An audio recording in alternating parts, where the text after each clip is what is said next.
ہمارے ساتھ سینئر تجزیہ کار اس وقت یاسر رشید موجود ہیں، ان سے بھی بات کریں گے۔ یاسر، ابھی یقیناً آپ نے بھی سنی D G I S P R کی پریس کانفرنس دیکھی بھی ہوگی،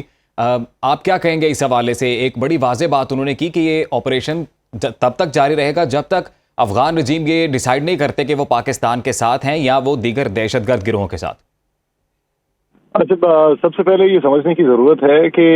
جب آخری بار پاکستان نے افغانستان کے اندر کارروائی کی تھی اور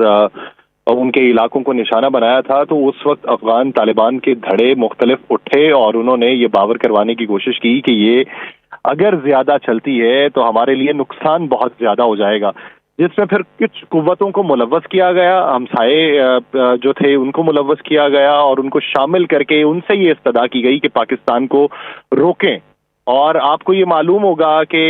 ماضی میں جو سفید جھنڈے لہرائے گئے تھے اس کے فوراً بعد ہی یہ باتیں آنا شروع ہو گئی تھیں کہ افغان طالبان اب یہ کہہ رہے ہیں کہ یہ جنگ کے ہم مزید متحمل نہیں ہو سکتے، ہمارا نقصان زیادہ ہو رہا ہے۔ اب کی بار آپ کو کچھ تبدیلی دیکھنے کو ملی ہوگی۔ اب کی بار یہ ہے کہ ماضی میں اتنا نقصان نہیں ہوا تھا جتنا کل رات میں اور آج دوپہر تک ان کا نقصان ہو چکا ہے۔ جس طرح بقول D G I S P R ان کی 273 سے زیادہ ہلاکتیں ہو چکی ہیں، زخمی ہیں، ان کی چیک پوسٹیں تباہ ہیں، کئی کے اوپر قبضے ہو چکے ہیں۔ اب 73 کے قریب آپ چیک پوسٹیں تباہ کر دیں اور جا کے ان کے ڈپوز کے اوپر حملے کر دیں، ان کی رسد کا خاتمہ کر دیں تو یہ بہت بڑا ڈنٹ ہوتا ہے۔ یہ کوئی چھوٹی بات نہیں ہوتی، یہ اسے معمول کی بات بھی نہیں کہی جا سکتی۔ اس کا تو زخم جو ہے وہ بھرتے بھرتے افغانستان کو جو ہے کئی سال لگ جائیں گے۔ لیکن یہاں پہ قابل غور بات یہ ہے کہ اب کی بار افغان حکومت کی طرف سے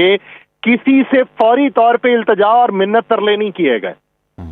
آپ یہ دیکھیے کہ رشیا جو ہے وہ اس نے خود بیان دیا، ایران نے خود بیان دیا، چائنا نے خود بیان دیا، اقوام متحدہ نے خود بیان دیا، افغانستان کی طرف سے نہیں ہوا۔ کیوں نہیں ہوا؟ کیا ان کی فضائی طاقت میں اضافہ ہو چکا ہے؟ کیا ان کی جو بری فوج ہے وہ بہت زیادہ جو ہے وہ لینڈ لاک کنٹری ہونے کے باوجود وہ ایک بری فوج کو اپنی فل استعداد دے چکے ہیں اور ان کے پاس ایسے ایسے اسلحے آ چکے ہیں جو دنیا میں کسی اور کے پاس نہیں ہے، اور ان کی جو افرادی قوت ہے اس میں بے تحاشا اضافہ ہو چکا ہے؟ یا پھر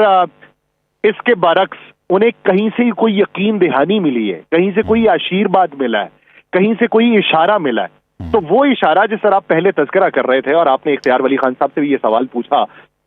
کہ جو دورہ نریندر مودی کا ہے ایسے وقت کے اوپر اور اسی وقت میں جب پاکستان کے اوپر حملہ کیا جاتا ہے، تو کیا یہ محض اتفاق ہے یا پھر یہ کوئی تانے بانے؟ یہ بنیادی طور پہ تانے بانے ہی ہے۔ یہ تانے بانے اس وجہ سے ہیں کہ مسلم ممالک کے اگینسٹ ایک بلاک بنایا جا رہا ہے اور اس بلاک میں دعوت دینے کے لیے نریندر مودی کا دورہ جو تھا وہ اسرائیل کروایا گیا۔ وہ مصافحہ جو ہے اس میں ٹیکنالوجی کی جو باتیں ہو رہی ہیں یا مستقبل میں جو اسٹریٹجک پارٹنرشپ کی باتیں ہو رہی ہیں، وہ پارٹنرشپ کی باتیں یہی نہیں ہے کہ آپ ہم سے سائنس اینڈ ٹیکنالوجی سیکھیں گے اور ہم آپ کو اسلحہ دے دیں گے۔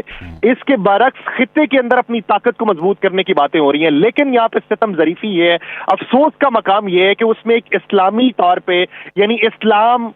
پہ آپ نے اپنی عمارت کھڑی کی ہے اسلام کے نام کے اوپر، اور آپ یہ کہتے ہیں کہ اسلام کا ہی ہم پرچار کرنا چاہتے ہیں۔ آپ یہ کہتے ہیں کہ دنیا کے اندر جو اسلام کا نفاذ ہوگا وہ ہمارے تھرو ہوگا، اور آپ اس بلاک کا حصہ بنتے ہیں جو اسلام مخالف بلاک بن چکا ہے۔ تو یہ آشیرواد ہے جس کی وجہ سے وہ اس وقت گھبرائے ہوئے تو ہیں اندرونی طور پہ، لیکن منت سماجت پہ نہیں آ رہے۔ اب اس کے بدلے میں اتنے بڑے نقصان کے بدلے میں ان کو ملنے کیا والا ہے، تو مستقبل میں اس کے اوپر گہری نظر رکھنے کی ضرورت ہے۔ ظاہری بات ہے کہ ہم کتنی دیر اپنے لاشیں اٹھائیں گے، ہم کتنی دیر جو ہے وہ ماتم کرتے رہیں گے، ہم کتنی دیر آپ کو یعنی کہ آپ یہ کہہ رہے ہیں کہ افغان رجیم کی جانب سے جو یہ کارروائیاں کی جا رہی ہیں وہ اپنی سی وی پیش کر رہے ہیں ایک طرح سے؟ میں سمجھا نہیں آپ کے آخری جملے کو۔ وہ اپنی سی وی رکھ رہے ہیں ان پاکستان مخالف ممالک کے سامنے؟ تو کیوں؟ میں اس میں کوئی دو رائے تو ہے ہی نہیں یا کوئی ابہام تو ہے ہی نہیں۔ باقاعدہ طور پہ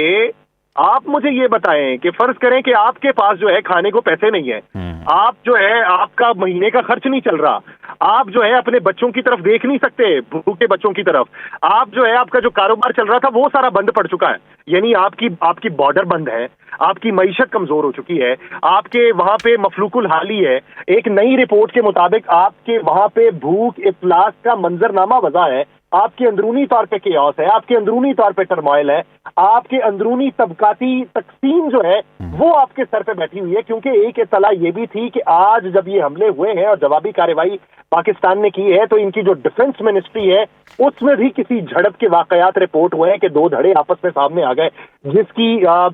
جو مکمل اطلاع ہے وہ سامنے نہیں آ سکی، لیکن یہ اندرونی بالکل ابھی کی توازی کرتی ہے کہ آپ کے پاس سارا کچھ یہ مفلوق الحالی ہے، تو پھر جب آپ سب کچھ اس طرح کی صورتحال میں گرے ہوئے ہیں تو کون سی ایسی طاقت ہے، کون سا ایسا نسخہ کیمیا ہے کہ آپ اپنے سے بڑے طاقتور کے ساتھ اٹھ کے کھڑے ہو جائیں؟ کیا افغانستان کو نہیں پتا پاکستان کی فضائی طاقت؟ بالکل انہیں پتا ہے، اور اس آپریشن کے بعد تو زیادہ واضح ہو گئی تصویر۔ یہ بتائیے گا ابھی مستقبل آپ کیا دیکھتے ہیں؟ آپ کو کیا لگتا ہے کہ ابھی ہم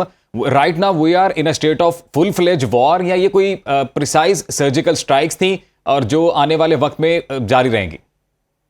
اس میں ایک چیز دیکھنے کی ضرورت ہے، آپ یہ دیکھیے کہ ہمارے ہاں حملے کہاں کہاں پر ہوئے۔ کرلئی کے مقام پہ حملہ ہوا، باجوڑ میں ہوا، بنوں میں ہوا، آج بھی جو صورتحال تھی وہ سوابی میں، آج بھی صورتحال جو تھی باجوڑ کے اندر، وہاں پہ کواد کاپٹرز کے ذریعے حملہ کرنے کی کوشش کی گئی ہے۔ ایک سکول کے اوپر حملہ ہوا ہے جہاں پہ جو اطلاعات یہ ہیں کہ جس کی ابھی تصدیق ہونا باقی ہے کہ کواد ڈرون ہے اس کے ذریعے بارودی مواد جو ہے وہ پھینکا گیا اسکول کے باہر۔ ایک مسجد کی چھت جو ہے وہ منہدم ہوئی ہے۔ ہمارے ہاں خواتین کو نشانہ بنایا گیا، بچوں کو نشانہ بنایا گیا، ہم نے صرف عسکری ٹارگٹس کو نشانہ بنایا۔ تو اس سے بات یہ ہے کہ جب آپ کا دشمن ضد کے اوپر اڑ جائے، جب آپ کا دشمن اس چیز کے اوپر آ جائے کہ میرا جو نقصان ہوتا ہے مجھے اس کی کوئی پرواہ نہیں، میں نے تو پیسہ حاصل کرنا ہے، میں نے تو اپنا مفاد حاصل کرنا ہے، کیونکہ میرے پاس کرنے کو اور کوئی کام نہیں ہے۔ آپ یہ دیکھیے کہ ان کی طبقاتی تقسیم میں کتنے لوگ ہیں جن کو ایک ان کے اندر جو ایک طبقہ ہے جس کو بیوروکریٹک طالبان کہتے ہیں، ان کا صرف یہ مائنڈ سیٹ ہے کہ یہ جنگیں نہیں ہونی چاہیے، ہمارے اندرونی معاملات خراب ہیں۔ وہ جو کابل کے اندر بیٹھتے ہیں، اس کے علاوہ کوئی ایک گروپ بتا دیں جو آپ کو یہ لگے کہ یہ ترقی یافتہ گروپ ہے، جو آپ کو یہ لگے کہ اس کے پاس تکنیکی مہارتیں ہیں، جو آپ کو یہ لگے کہ یہ معاشی طور پہ بہت اچھا ماڈل ان کے پاس موجود ہے، جو آپ کو یہ لگے کہ دقیانوسی سوچ سے یہ پرے بیٹھا ہوا ہے۔ کوئی ایک طبقہ کوئی بھی نہیں ہے، ان کے پاس صرف لڑنے کو ہے، ان کے پاس تو جواز چاہیے، ان کو پیسہ چاہیے۔ یہی تو افغانستان کی تاریخ بھی رہی ہے۔ ویسے تو اس کے لیے اصطلاح بھی استعمال ہوتی رہی، گریو یارڈ آف امپائرز۔ اب تو یہ بتائیے گا کہ اب مستقبل آپ کو کیا لگتا ہے؟ جیسے یہ آپریشن جاری رہے گا، D G I S P R نے واضح کر دیا، پریسائز جو پاکستان کی فورسز ہیں وہ یہ آپریشن کرتی رہیں گی، ایسی کون سی سٹیج بنے گی جہاں پہ آپ کو لگتا ہے کہ مذاکرات کے لیے آمادگی ہوگی؟ کیونکہ ایٹ دی اینڈ آف جو ہے یہ ساری صورتحال پھر ایک مذاکرات کی جانب ہی جائے گی۔ اچھا، اب مذاکرات ہم ہمیشہ کہتے ہیں، میں جو پچھلی مرتبہ حملہ ہوا تھا اس میں بھی بہت سارے لوگ کہتے تھے کہ مذاکرات ہونے چاہیے، مذاکرات کے بغیر بات نہیں چلنی چاہیے۔ وہ متضاد آوازیں جو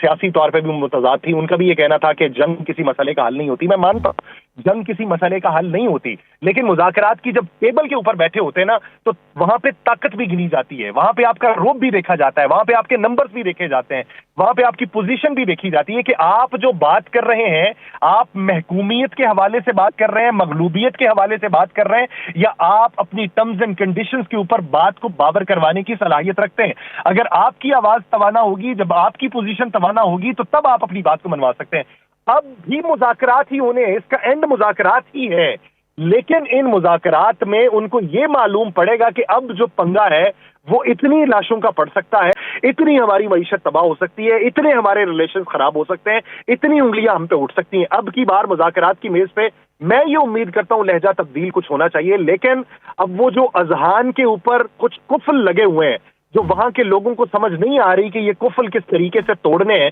وہ قفل یہ اس نتیجے سے ہی ٹوٹ جائے تو ہم اسی پہ اچھے کی امید کر سکتے ہیں۔ بصورت دیگر تو جن لوگوں نے ان کو ابتدائی طور پہ قبول کیا تھا، آپ رشیا کو دیکھ لیں، سب سے پہلے فارن منسٹری رشیا کی تھی جس نے اٹھ کے یہ بات کی کہ یہاں سے دہشت گردی ایکسپورٹ ہو رہی ہے، ہم اس بارے میں تشویش رکھ رہے ہیں۔ اب بین الاقوامی طاقتیں جو ہیں ان کو بھی تھوڑا بہت سوچ آ گئی ہوگی۔ اب جو خطے کی طاقتیں ان کی انوالومنٹ بڑی ضروری ہے۔ ایران، چائنا، ان کا بہت اچھا تعلق رہا ہے افغانستان کے ساتھ، ابھی بھی بہت سارے ان کے انٹرسٹ وہاں پر موجود ہیں، رشیا کے انٹرسٹ موجود ہیں، آذربائیجان کے انٹرسٹ موجود ہیں، ازبکستان کے انٹرسٹ وہاں پر موجود ہیں۔ خطے کی ان تمام طاقتوں کو ہمیں اپنے ساتھ شامل کرنا چاہیے اور ان کو یہ کہنا چاہیے کہ ابھی موجودہ صورتحال میں اگر یہ انارکی مزید پھیلتی رہی، اگر یہ دہشت گردی ایکسپورٹ ہوتی رہی، اگر امریکہ کا چھوڑا ہوا اسلحہ جو ہے